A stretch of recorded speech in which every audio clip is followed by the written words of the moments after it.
तो हमने नव संकल्प ऐलान वहां पर पढ़ा। आज मैं आप लोगों को संक्षिप्त के अंदर इसको कैसे हम 2-3 बड़े बड़े चीजों के अंदर डाल सकते हैं वो बताना चाहता हूं, और साथ में शुरुआत करना चाहता हूं कि भारत जोड़ो का नारा क्यों, और भारत जोड़ो के नारे से हमारा मतलब क्या है। आज भारतीय जनता पार्टी के वो नेता जो कि देश के हुक्मरान हैं, वो एक गलत फहमी के शिकार हैं। उनको लगता है कि भारत केवल कुछ चंद भूखंडों का ही समूह है, कुछ ज्योग्राफिकल लैंड मास इकट्ठा हो गया है, सिर्फ उसी का समूह है। उनको ऐसा लगता है, जबकि ये सच्चाई नहीं। भारत कुछ चंद भूखंडों का समूह नहीं है, बल्कि भारत की जनता और लोगों का समूह, ये समझना चाहिए। और जब वो भारत के समूह को धर्म के नाम पर तोड़ते हैं, गरीब और गरीब जब हो जाता है, अमीर और अमीर बन जाता है, और इसकी खाई जब और बढ़ जाती है, तो गरीब और अमीर के बीच खाई बढ़ने से जो भारत टूटता है, जब हमारे दलित और आदिवासी और प्रताड़ित होते हैं और दूसरे हमारी सोसाइटी के सेगमेंट्स दूसरे और हमारे जनसमूह के साथ में टूटते हैं, तो भारत टूटता है। और आज हम लोग कांग्रेस पार्टी चिंतन शिविर के, नव संकल्प शिविर के माध्यम से ये कहना चाहती है कि हम भारत को टूटने नहीं देंगे। भारत को तोड़ने की जो नासमझी भरी हरकत भारतीय जनता पार्टी के लोग कर रहे हैं, उसको नहीं हम होने देंगे, हम भारत जोड़ेंगे।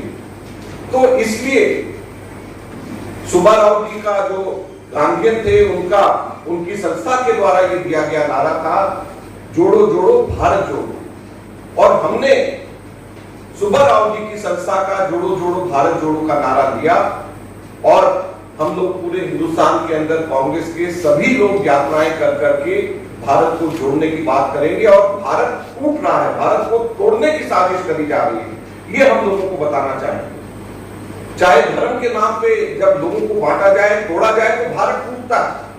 और आज हम भारतीय जनता पार्टी के हुक्मरानों को ये कहना चाहेंगे, विनम्रता से निवेदन करना चाहेंगे, अपनी इस कार्य को दोबारा से सोचें। ऐसा ना हो जाए कि भारत को वो इतना तोड़ दें कि भारत को जोड़ना ही नामुमकिन हो जाए।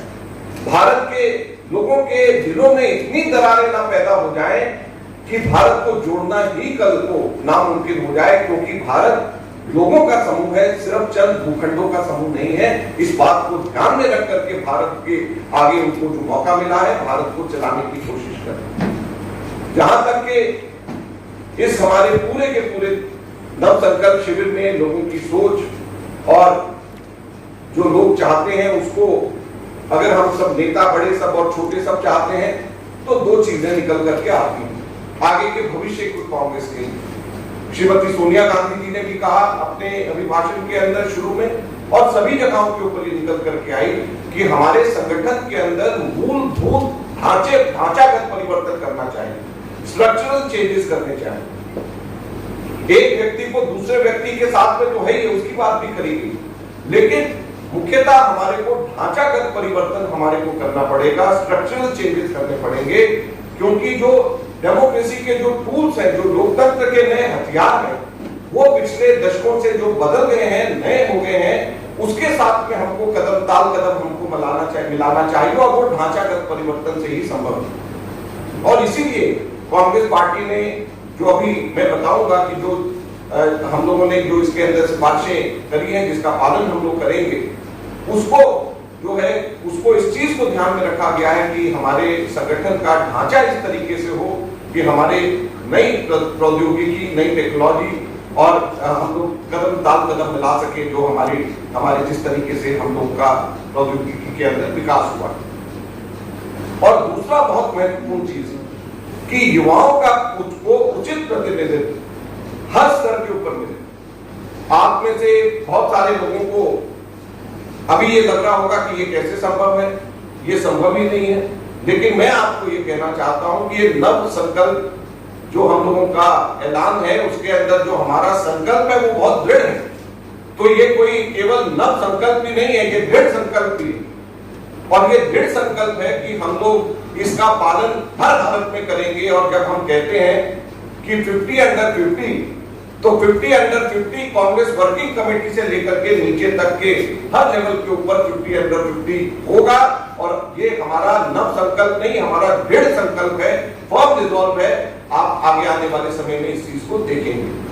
अंदर नव संकल्प ऐलान के, इस डिक्लेरेशन के, दृढ़ संकल्प ऐलान के, इस डिक्लेरेशन के हम किस तरीके से पालन करेंगे, इसके बारे में हम लोग पूरी तरीके से नीचे लेवल तक चर्चा करेंगे। सबसे पहले तो हम लोगों ने ये कहा है कि जो हमारे रिक्त पद है उसको 3 महीने से 6 महीने के अंदर भरे जाएं। जितने भी रिक्त पद हमारे हैं, तो हमारा इलेक्शन चल रहा है, तो हमारे इस इलेक्शन के साथ साथ में हो जाएगा। इसी के साथ में हम लोगों के मंडल कमिटीज, ब्लॉक और प्राइमरी जो बूथ यूनिट्स है उसके बीच में पूरे देश भर के अंदर बनाए जाए।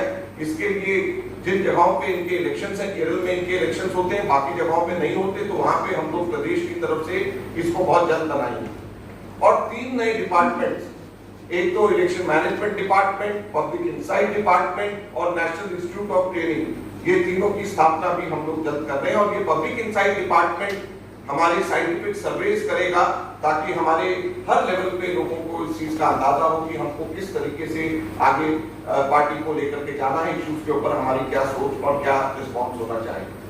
फिर हमारे पदाधिकारियों के कार्यों का मूल्यांकन भी होना चाहिए और उसके लिए क्या टास्क होंगे और कैसे इवैल्यूएशन उनकी करी जाएगी, ये जनरल सेक्रेटरी ऑर्गेनाइजेशन के माध्यम से होगा। इस चीज की भी चर्चा हमने आज करी।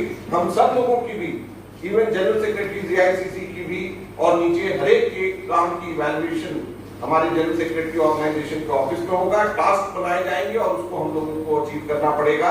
और यही नीचे लेवल तक से लेकर के ऊपर लेवल तक ये सब जगह के ऊपर के होगा।